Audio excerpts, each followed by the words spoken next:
China, Russia और ऐसे देशों को बेच रहा है, उससे वो अपने न्यूक्लियर ड्रीम्स को फुलफिल करना चाहता है कि मैं इससे न्यूक्लियर बॉम्ब, यानी कि आय का बहुत बड़ा स्रोत तेल है। अगर तेल पे वार करा तो ईरान का तेल, अगर तेल पर वार हुआ तो ईरान का तेल निकल जाएगा। और इसीलिए आप देख रहे हैं कच्चे तेल की कीमतों में भी उछाल है ये। लेकिन ईरान की तरफ से ये दोनों ही बातें सामने आ रही हैं। कौन सी दो बातें मैं कह रहा हूं, पहले खबर देख लीजिए, फिर वो दोनों बातें आपके सामने रखता हूं। ईरान के परमाणु ठिकाने पर जोरदार प्रहार, इजराइल की बमबारी से भीषण विस्फोट, फोर्डो न्यूक्लियर फैसिलिटी पर कई धमाके। असल में दो न्यूक्लियर फैसिलिटीज हैं, एनरिचमेंट फैसिलिटीज हैं। एक तो आप जानते हैं नतांज में है, जो करीब 250 किलोमीटर दूर है तेहरान से, और दूसरा ये फोर्डो परमाणु साइट के आसपास भूकंप के झटके, भूकंप की तीव्रता रिक्टर स्केल पर 2.5 के आसपास। तो ये 2.5 से 3 वाले जो ये भूकंप आते हैं ना, अक्सर कहा जाता है कि जब ये फैसिलिटीज इस तरह की जहां होती हैं, जहां न्यूक्लियर मटेरियल स्टोर किया हुआ होता है, वहां पर हमले हो जाएं तो ये भूकंप बहुत आते हैं। बीते दिनों पाकिस्तान में बहुत आए थे। कुछ ऑफ सिंदूर की आपको याद नहीं आ रही? वही कुछ पैटर्न मिलता जुलता है, पैटर्न मिलता जुलता है, उसी तरह के झटके आ रहे हैं। और जो फोटो है वो बहुत माना जाता है कि बहुत गहरा है। अच्छा, तो ये जो एक माउंटेन के ऊपर है ना, ये करीब 60 से 90 फुट के नीचे है। मतलब एक प्रकृति प्रदत्त बंकर बना लिया, बंकर बना हुआ है। उसमें जाकर के इन्होंने नीचे बनाई हुई फैसिलिटी, उस फैसिलिटी के ऊपर हमला हुआ है। तो जरूर कहीं ऐसी जगह चोट मारी है कि फिर भूकंप के हमलों का सिलसिला शुरू हो गया है, भूकंप के झटकों का। जी, तो ये क्या ईरान की तरफ से दावे किए जा रहे हैं मेजर गौरव की वहां उनकी न्यूक्लियर फैसिलिटी को ऐसा कोई डेंट नहीं हुआ है, इधर ये झटके भी आ रहे हैं। तो क्या इतना 90-100 फीट की गहराई तक भी पहुंचकर मारने वाले बॉम्ब हैं क्या? 100% बंकर बस्टिंग बॉम्ब आप ही की शो में हमने कवर करा था 3 दिन पहले, जहां पे यह बताया गया था कि इजराइल अमेरिका से बोल रहा है कि हमें ऐसी टेक्नोलॉजी दीजिए, हमें ऐसे बॉम्ब्स दीजिए, और सर ने भी विस्तार पूर्वक उस पर बातचीत करी थी। देखिए, दो बातें हैं। ये जो इंटरनेशनल एटॉमिक एनर्जी का जो वॉचडॉग है, उसने क्लियर कट बोला है कि यहां पे रेडिएशन फैला है ईरान में, यानी कि जो सरफेस पे जो इनका प्रोग्राम चल रहा था, सरफेस पे उसको खासा डैमेज हुआ है, खासा इजराइल ने डैमेज करा है इनके न्यूक्लियर रिएक्टर्स को और इनके न्यूक्लियर प्रोग्राम को, जो कि सरफेस पे था। लेकिन इनका बहुत बड़ा प्रोग्राम जमीन के कई 100 फुट नीचे भी है। उसके लिए, उसके मुकम्मल इलाज के लिए इजराइल ने अमेरिका से टेक्नोलॉजी की मांग करी है कि आप हमें ऐसे खास बॉम्ब दीजिए, बंकर बस्टिंग बॉम्ब दीजिए, जो डीप पेनिट्रेशन करें और वहां पे जाके नीचे फटें 100 फुट नीचे। ऐसी टेक्नोलॉजी है कि वो मिसाइल जाएगी 100 फुट नीचे जमीन के और वहां पे जाके फटेगी और सब कुछ बर्बाद कर देगी। इसकी कहानी चल रही है अभी। बॉम्ब पहले ड्रिल करेगा, ड्रिल करने के बाद अंदर जाकर फटेगा। अगली खबर देखिए, युद्ध में ईरान को बहुत बड़ा झटका, 3 बड़े खुफिया अधिकारियों की मौत, IRGC के खुफिया चीफ और उनके डेप्यूटी की मौत, खुफिया ऑफिसर मोहसिन वागेरी भी मारे गए। ये इतने बड़े बड़े कमांडर्स को मार डालना, लेकिन जो मेन है वो तो खामेनेई माना जा रहा है। देखिए, जो ये कमांडर्स हैं, एयर डिफेंस चीफ को मार दिया, इंटेलिजेंस चीफ को मार दिया, IRGC के चीफ को मार दिया। तो 3 उनके मेन इंस्ट्रूमेंट्स ऑफ पावर हैं, वो चले गए। न्यूक्लियर साइंटिस्ट को मार दिया। और ये बंकर बता रहे थे, गौरव ने याद दिला दिया, GBU 57 है बॉम्ब, जो जाके नीचे तक मार सकता है। उसकी 2 स्टेज की है। GBU 57 अमेरिकन बॉम्ब है, उसे मैसिव ऑर्डिनेंस पेनिट्रेशन बोलते हैं, MOP। तो वो जाएगा, पहले पेनिट्रेट करेगा, फिर बस्ट करेगा। तो मोआब इसी को कहते हैं, Moab, mother of all bomb. वो अलग है। अच्छा, ये सर बात कर रहे हैं पेनिट्रेशन वाला। अच्छा, अलग है, वो अलग है। वो अलग है। ओके। दोनों अलग अलग हैं। ओके। उसका काम, इसका काम है कि पेनिट्रेट। वो वाली जो माताजी कहलाती है बॉम्बों की, वो सीधे जाके फट जाती हैं। ये वाली माताजी पहले ड्रिल करती हैं और फिर फटती हैं। उस माताजी का यह है कि इतना ज्यादा टेम्परेचर बढ़ा देंगी आप जहां गिरेंगी, क्योंकि जाने का रास्ता तो हो गई। माताजी अंदर 3000 डिग्री का टेम्परेचर दे देंगी, फिर उसके बाद आप करिए। संभालिएगा ऐसी माताजी से। और इजरायली प्रधानमंत्री नेतन्याहू का बहुत बड़ा दावा, ट्रंप को मारना चाहता है ईरान। नेतन्याहू ने कहा, एटमी प्रोग्राम के लिए ट्रंप को मारता है खतरा। ईरान की नजर में ट्रंप सबसे बड़े दुश्मन। नेतन्याहू ने खुद को ट्रंप का जूनियर पार्टनर बताया, कहा कि लिस्ट में नाम तो मेरा भी है, लेकिन सबसे ऊपर ट्रंप लिखे हुए हैं भाई उनके पास जो लिस्ट है। बिल्कुल नहीं, बिल्कुल ठीक है। और इसमें एक और बात मैं बता दूं आपको कि इसके ऊपर देखिए ट्रंप का क्या कहना है इसके ऊपर। ट्रंप साहब, आपको बीच में रोक रहा हूं, मुझको लगता है ये दुनिया को कम, अमेरिका को ज्यादा बताया कि भाई नाम तेरा ऊपर है, तू देख ले नाम इन्वॉल्वमेंट कितनी रखनी है और क्या करना है आगे। अब मैं बिल्कुल दिनेश आपसे अग्री करता हूं, बिल्कुल सही बात, आपने बहुत बढ़िया बात बोली। अब इसमें क्या है कि ट्रंप कहता है कि मैंने नेतन्याहू का हाथ पकड़ लिया, नेतन्याहू तो इसको ठोकने के चक्कर में था, खमेनेई को। मैंने इसको मना कर दिया। वहां पे नेतन्याहू कहता है कि मैं इसको छोड़ूंगा नहीं, खमेनेई को। Everything is on the table, we will get him. अब इसमें चक्कर क्या हो रहा है? देखिए, मुझे लग रहा है कि ट्रंप ना फिर से वही बात कर रहा है जो ट्रंप ने पहले करी थी। ऑपरेशन राइजिंग लायन के पहले ट्रंप क्या कह रहा था कि चलो ओमान में बैठते हैं स्टीव विटकॉफ के साथ और हम लोग बातचीत करते हैं। देखो, तुम भी अच्छे बच्चे, हम भी अच्छे बच्चे, लड़ाई कोई नहीं करेगा, धक्का मुक्की कोई नहीं करेगा, सब लोग आओ बैठो, बातचीत करते हैं। चलो बातचीत करते हैं। संडे को टॉक्स होने वाली थी, संडे को, बीता संडे टॉक्स होने वाली थी। फ्राइडे की रात को ये करते करते अटैक कर दिया। पूरी उसकी मिलिट्री लीडरशिप उड़ा दी, एयर डिफेंस उड़ा दिया उसका। आज की तारीख में आपको पता है इजराइल क्या बोल रहा है? इजराइल ये बोल रहा है कि we have complete air superiority over Iran. उनका स्टेटमेंट आया, वी हैव कंप्लीट, और सर बताएंगे what is the meaning of complete air superiority. क्या है दिनेश? कंप्लीट एयर सुपीरियरिटी का एक दृश्य भी आया था। वो उस एयर स्पेस में रिफ्यूलिंग कर रहे हैं, एयर टू एयर रिफ्यूलिंग कर रहे हैं। ये मामला बड़ी शांतिपूर्ण जगह होता है, वो आराम से कर रहे हैं, इससे कोई खतरा ही नहीं है।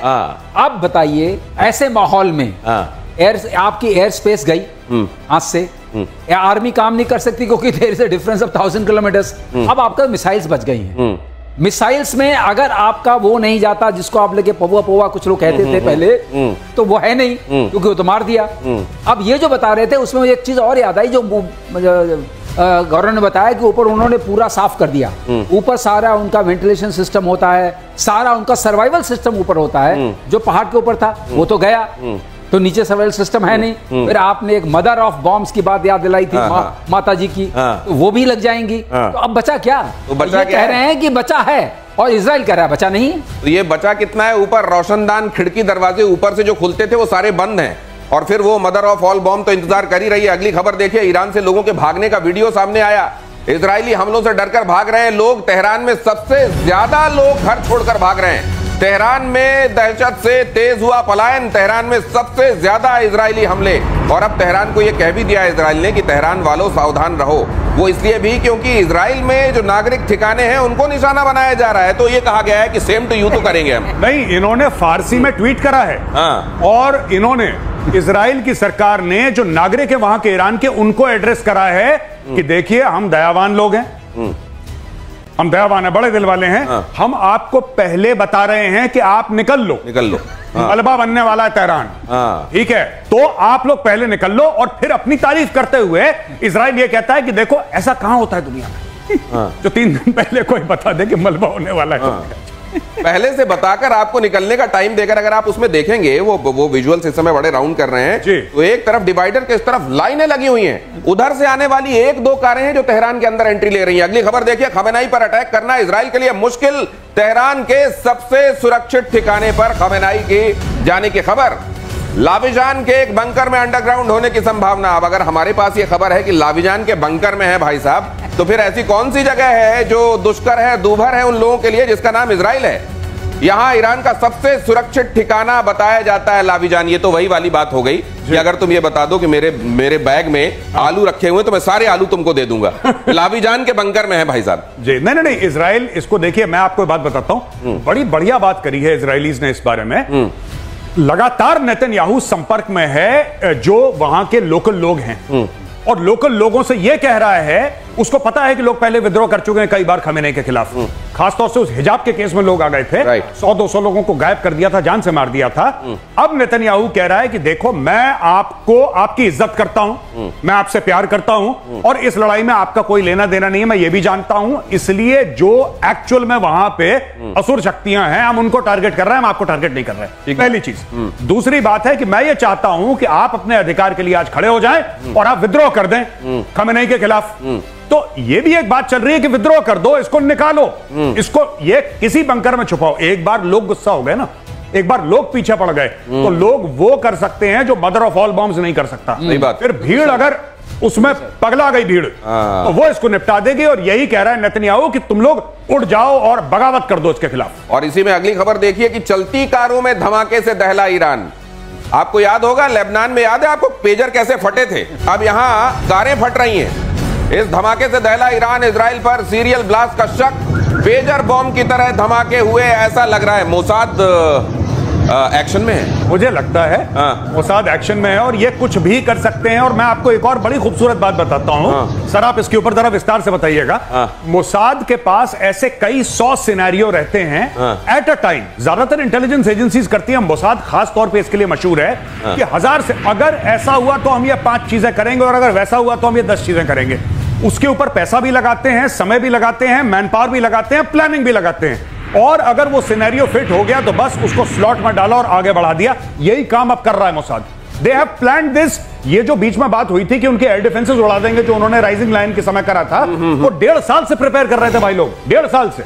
ये समझ लीजिए, अब ये राइजिंग लाइन, ये पहले ये जो शेर है ना, ये ऐसे छलांग लगाता हुआ वाला शेर, ये झंडे में होता था इजराइल के 79 तक। और इजराइल ईरान युद्ध में अमेरिका का एक्शन यूएसएस निमित्ज मिडिल ईस्ट की तरफ रवाना हो गया। ये बहुत बड़ी बात है। अमेरिका का खतरनाक एयरक्राफ्ट कैरियर यूएसएस निमित्ज दक्षिण चीन सागर से पश्चिम की ओर बढ़ा। बताया जा रहा है कि यहां एक पोर्ट पर इसके स्वागत के लिए समारोह रखा गया था। कहा गया इमरजेंसी है भाई, मैं स्वागत में नहीं आ सकता, मेरे को अभी आगे बढ़ना है। मतलब ये तो बड़ा खतरनाक है साहब। ये बहुत बड़ा एयरक्राफ्ट कैरियर है, सबसे बड़ा सर। लेकिन इसका वहां बढ़ने का मतलब बताइए क्या है? इसका बढ़ने का मतलब यह है कि अपने दायरे में रहना।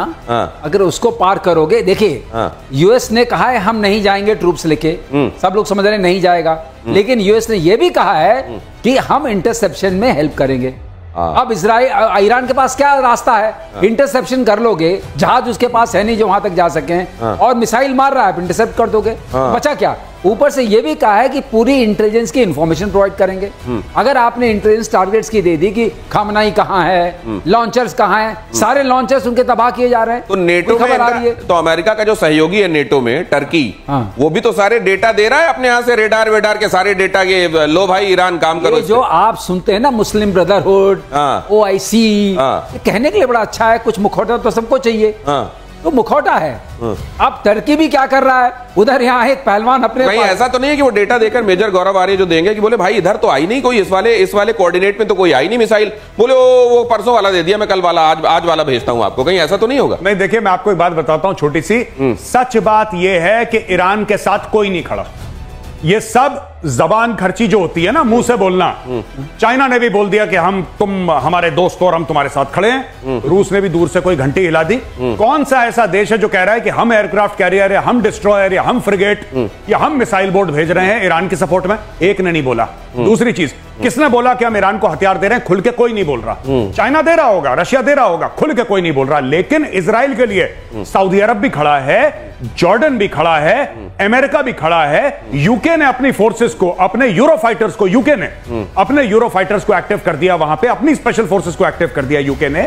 यूएस है तो दुनिया भर के, देखिए बात यह है ना कि या हो मुस्लिम या नॉन मुस्लिम, ईरान से सब परेशान है।